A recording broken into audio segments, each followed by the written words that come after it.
Pisces, hello, how are you? This is your new moon reading. I was doing the readings yesterday and I wasn't really sure, sort of, in a way, what exactly they were for, but I just kept saying they're for the next few days and weeks, and that is about right, really, because in the next few days we've got another new moon, which is Tuesday, I believe, and then obviously that starts off the next lunar cycle for the next few weeks. So let's just ask Spirit to sort of, you know, come close and give sort of guidance and messages for Pisces. Thank you for subscribing. Thanks for giving the video a thumbs up. And what I'm doing is I'm actually using the Shadows and Light Oracle the next few weeks, and also Witch's Tower. So let's see what we get. Okay. Pisces.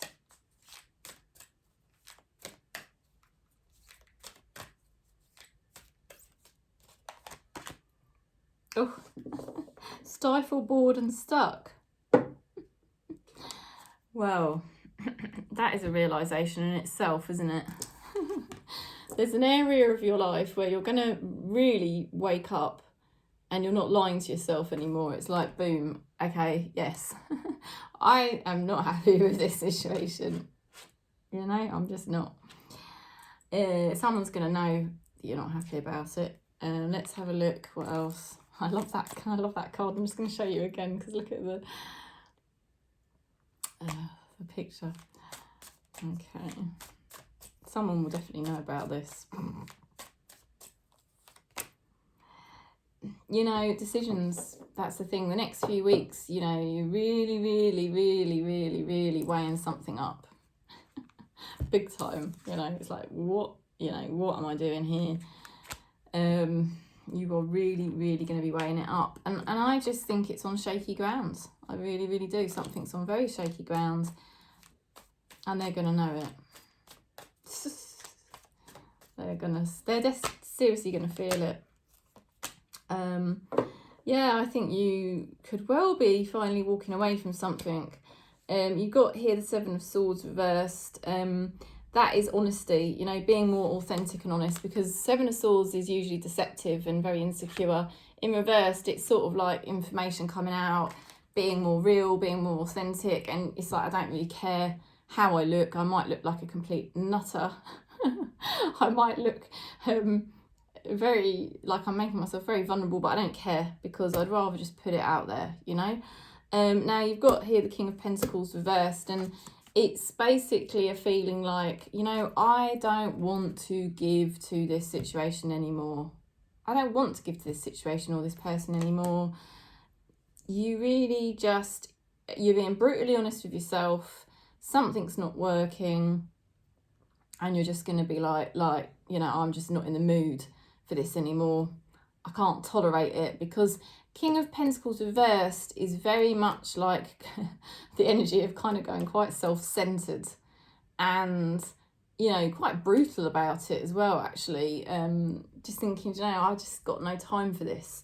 And then you've got the Four of Wands reversed, you know, it's like a lack of success, lack of commitment.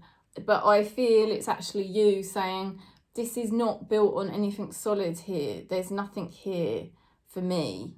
This is not giving to me.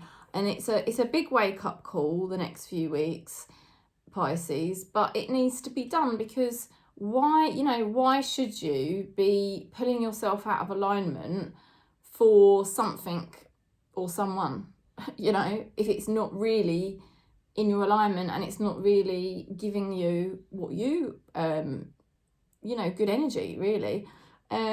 Let's see what's going on for your person. So it doesn't have to be about love. This could be about any area of your life.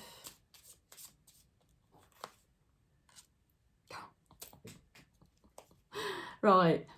Now, this is interesting. I don't know whether this is the person you're pulling back from, because there's a person or people or a situation that you are just going to say to yourself, I'm not keep doing this. I'm not going to keep doing it. And then boom, you get the Ace of Pentacles. Now that is definitely somebody handing you a golden coin. This could be because you finally decide, I've had enough, that something new comes in. All right, this could be something very, very good new coming in for you, because you finally make that break and you say no more. I feel you're just tired, but something's going to rejuvenate you. Now, could it be the person or situation that's already been letting you down for a while? Possibly, I don't know. Let's see, whoever this is, let's have a look what they're thinking.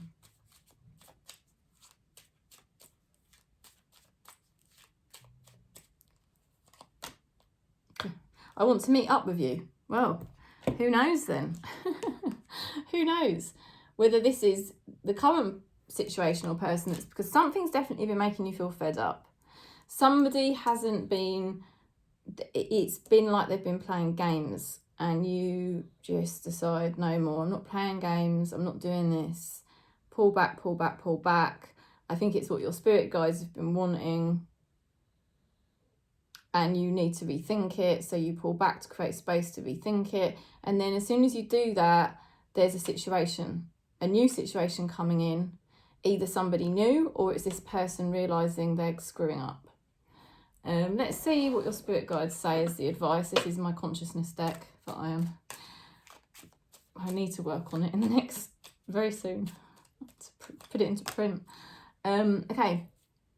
What they're saying is attachment is your own mental projection, right? Now, attachment doesn't have to just be to a person. It can be to an object, a situation, you know, a job, you know, it can be to anything. And attachment is just what the ego does, right? The ego needs to attach to things to feel safe, okay? So the egoic part of us, in order to feel safe and secure, it has to attach to people or situations. So that's why when we leave situations, it can really feel destabilizing and it can feel very emotional and unbalancing, because all of a sudden the ego doesn't have something to grasp onto. And automatically the ego will try to find something else to grasp onto. So that's why when you give up one addiction, another addiction comes up very quickly. Or, you know, a lot of people, you know, go from one relationship straight into another. You see what I mean? Because the ego's always got to grasp onto something. And what the thing is, weirdly, attachment, because it's coming from the ego, it really is your own mental projection. So the weird thing is that sometimes you can be so convinced that what you're attaching onto is something that you need to attach onto, and then actually when you finally release your grasp, you know, the egoic part of you releases the grasp for whatever reason, very quickly you can attach to something else and realise that actually all that time you were so obsessed or felt like you had to be attached to this thing and it felt so difficult, and actually it might not be as meaningful as you think. That I feel like that's what they're saying. They're saying that something has let you down and something you just want to pull back from, but really you're going to find out that the whole time you didn't need to be so upset or attached to it, okay? Because it is the mental projection of the ego that makes us attached. So it's basically, it's illusion, right? So you probably know all of this, but, you know, as a spiritual sister, this is what's coming through in the reading. This is what's going to be happening. So you're going to have a realization that you didn't need to attach in the way you thought you did, or you maybe now feel differently about a situation that's been previously very difficult. The good news is for Pisces that I feel you're going to be giving yourself permission to have more fun, to follow what's right for you, to release yourself from attachment to something that has been probably causing you a lot of aggravation. And it's the end of feeling you're not receiving. It's the end of mind games. Money looks good, by the way. Money looks good, and it's like somebody connecting into you who's loyal. There's loyalty, but there's also something that is very genuine. It's not fake, and it will grow, okay? So they're the messages. Thanks for subscribing. Thanks for giving the video a thumbs up, and if you'd like to book in for a reading, do contact me. Peace.